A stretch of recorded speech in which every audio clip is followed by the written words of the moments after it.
Universal News TV, votre chaîne d'information la plus crédible. Jacques Maboula reconnaît que le Cameroun sort d'une élection où le vainqueur a été proclamé par l'instance habilitée à le faire, une instance qui n'est autre que le Conseil constitutionnel.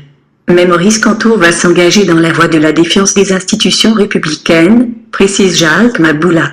Suite à cette défiance, des marches s'en sont suivies. Des marches qui ont abouti au saccage des ambassades du Cameroun le 26 janvier 2019 par des personnes se réclamant du MRC, la formation politique de Maurice Kamto. Écoutons maintenant les interventions de nos différents analystes qui sont sur le plateau de la télévision panafricaine. Écoutons. Conjugue sur ce plateau. Alors Didier Imkwa, je vous vois interrompre de temps en temps M. Kounié, vous semblez être en désaccord parfait. Où est dans le désaccord? Il fait de la démagogie, il fait du fétichisme, il fait du populisme, évidemment peut-être parce que il est dans le manichéisme total, c'est-à-dire tout ce que le pouvoir peut faire, c'est tout mauvais. Non, non, il faut par moment être sincère.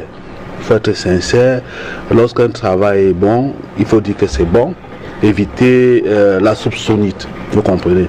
C'est des faits réels. Il ne faut pas rentrer dans l'enveloppe pour lire une lettre qu'on ne voit pas. Moi,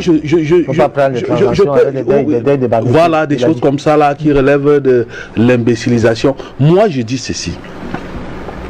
Il y a une maxime populaire qui dit clairement que tous les problèmes du monde sont les problèmes politiques et tous les problèmes politiques sont les problèmes du monde. Il ne faut pas faire la confusion entre la neutralité et l'indépendance. Si tant est que le ministre des Sceaux, le ministre de la Justice est nommé par le chef de l'État, par le président de la République, on ne peut plus parler de l'indépendance. Vous ne pouvez pas soustraire l'institution juridique de l'institution dans sa globalité. Par contre, le problème ici, c'est la neutralité. Est-ce que le travail était bien fait? Oui, déjà, M. Kounié, vous savez très bien que marcher, organiser c'est-à-dire une manifestation publique qui n'a pas été autorisée. On n'est pas dans le régime d'autorisation. Arrêtez votre histoire que vous racontez là. On est dans le régime d'autorisation. On autorise les marches, on parle de déclaration et pas d'autorisation. C'est le code pénal, vous êtes juriste. On n'autorise pas les manifestations chez nous. On est dans le régime de déclaration. Lorsque vous déclarez une manifestation et qu'elle n'est pas autorisée, qu'est-ce que tu as? Et que vous forcez, vous provoquez. Vous ne faites pas le débat. C'est un délit. Je vous appelle, vous ne faites pas le débat. Je ne suis pas juriste. Mais qui ne s'égare pas devant les téléspectateurs. Je dis ceci. Je vous appelle. Vous savez très bien qu'une manifestation publique doit être déclarée. Oui ou non? Bon, maintenant, lorsqu'elle est déclarée, le sous-préfet séant est le seul juge d'opportunité. Pour des raisons qu'il lui seul détient, il peut dire que cette manifestation peut entraîner des troubles. Et puis il vous dit carrément non. Mais si vous allez marcher contre la décision de monsieur le sous-préfet séant, évidemment, vous assumez. Et même dans la loi, quelqu'un me disait l'autre jour, un jury me disait que le sous-préfet lui-même c'est-à-dire le sous-préfet lui-même, lorsqu'il autorise une marche, il est responsable de ce qui peut se passer après, et c'est dans le code pénal. Donc quand vous venez sur un plateau sérieux comme celui-ci, faire de la divagation, faire de la phraseologie, arrête ton histoire. Et vous dites que ceci, cela... Arrête ton histoire. Si tu es fou, va te faire soigner. Nous sommes sur un plateau sérieux. Il dit que je fais la divagation. S'il vous plaît. Moi, je fais la divagation. Mais il faut arrêter ça. Mais si me dit ça, moi je m'en vais. Quelles sont ces histoires-là? Monsieur Kounié. Ne m'obligez pas à... Mais il me dit que je fais la divagation. S'il vous plaît. Ne m'obligez pas à prendre d'autres mesures sur ce plateau, s'il vous plaît. Vous avez... Si continue, je m'en vais. Vous avez le milliard de téléspectateurs qui vous suivent, je vous en prie. Vous avez des gens qui vous suivent, qui attendent de l'information de vous et un certain respect vis-à-vis de vous-même. Je vous en prie. Alors évitez de nous sortir ce genre de scène. Lorsque quelqu'un a la parole, laissez la personne aller jusqu'au bout. Si vous voulez intervenir, on vous donne la parole. Vous allez parler. Moi, je peux divaguer. C'est qui même ce monsieur? Alors, monsieur Imkwa, s'il vous plaît, monsieur. On vous litige cette parole maintenant. Patrick Dupli, s'il vous plaît, allons-y. Alors, nous sommes où... Il faut dire que parfois, c'est un débat d'idées. C'est un débat d'idées. Nous sommes sur un plateau intellectuel. Un débat d'idées qui n'a rien à y voir avec les nerfs et la colère. S'il vous plaît, retenez-vous. Alors, Patrick Dupri, nous sommes dans une situation où il y a une situation qui prête à la confusion. Vous avez des gens qui ne veulent pas du tout faire confiance à leur justice, qui pourtant jouent un rôle aussi intéressant. Et il y en a qui prétendent d'ailleurs qu'au-delà de cette justice, il y a la même mise du politique. Alors, quel est le regard que vous apportez sur tout ce qui est dit, notamment sur l'acte posé par le tribunal qui vient de libérer 39 membres du MRC. Il y a cela quelques jours, je posais la question à un ami, je veux dire un ancien camarade avec qui était à l'université, qui semble aujourd'hui soutenir la cause anglophone. Je posais la question à mon ami au téléphone que nous voulons quel type de pays.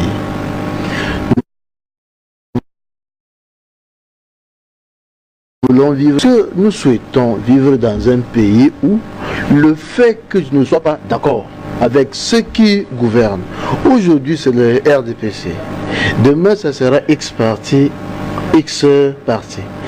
Est-ce que le fait que la gouvernance qui est mise sur pied ne me satisfait pas doit être l'occasion pour moi de me lever, de prendre les armes, d'aller dans mon village, de dire aux gens que, vu que ce qui est fait à Yaoundé ne m'intéresse pas, n'est pas dans mes cordes, on va se lever, on va faire une guerre, on va commencer à arrêter nos cousins, nos oncles au village pour les tuer et demander, en fait, on va soit les tuer, soit les kidnapper, soit les imputer, comme on voit dans les vidéos, et dit que l'État doit venir négocier avec nous. On doit faire trop attention. Si le fait de ne pas être d'accord avec les conclusions d'une élection va me permettre, moi, dans 1 an, dans 2 ans, dans 10 ans, d'aller casser nos ambassades, on doit faire trop attention. Aujourd'hui, nous sommes en train de créer une jurisprudence. Je ne sais pas si vous vous rendez compte. On est en train d'écrire l'histoire du Cameroun. Et on est en train de dire à ceux qui nous suivent que demain, quand vous ne serez pas d'accord avec le politique, avec le gouvernant, vous aurez le droit de vous armer, vous aurez le droit de foutre le bordel comme bon vous semble. C'est ce message-là qu'on est en train d'envoyer. Faisons gaffe à ce message, il est dangereux. Rien ne se construit dans la surenchère, rien ne se construit dans la violence, même pas des mots. On ne doit pas accepter cela. Et venant des aînés, c'est ça qui me perturbe. Parce que j'ai l'impression que les jeunes sont plus modérés et c'est très grave. Aujourd'hui, les aînés sont partout sur le plateau en train de justifier les appels au génocide, en train de justifier la prise des armes. Mais tout ça m'inquiète. On veut faire quoi? On veut construire quel genre de pays? Si on revient très rapidement à ce qui vient d'être dit sur la loi sur les marges, ce que dit monsieur Yimkwa est vrai. La loi est claire. Prenons la loi numéro 90/005 du 19 décembre 90. Qu'est-ce qu'elle dit? On confond les choses. On confond les réunions publiques en un lieu et les marches sur la voie publique. Le MRC a marché sur la voie publique et la loi est claire. Les réunions publiques, quel que soit l'objet, sont libres. Toutefois, elles doivent faire l'objet d'une déclaration préalable. Que dit l'alinéa 3? Sauf autorisation spéciale, les réunions sur voie publique sont interdites.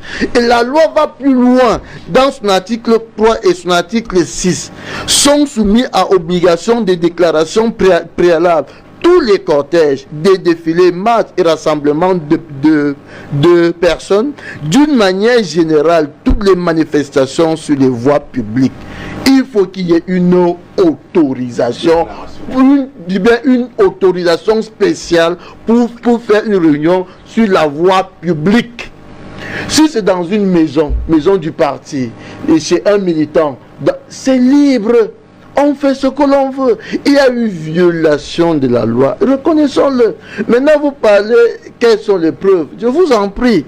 Nous sommes au XXIe siècle. Je peux être en coaction de vol avec quelqu'un qui est aux États-Unis. Aujourd'hui, il y a tellement d'outils qui permettent de communiquer. Mais ce qu'on oublie souvent, c'est que ces outils sont traçables. tout ce que vous dites au téléphone, tout ce que vous écrivez, effacez ça comme vous voulez. Le jour où on veut mettre la main sur vos appels, sur vos écrits, on mettra la main sur ça. Ok, merci. C'est par là que vous chutez. Alors, Jacques Bapoula Boya, vous allez prendre la parole tout à l'heure, mais nous allons demander à la réalisation de ramener les petits numéros pour nous permettre d'être maintenant en connexion avec nos téléspectateurs.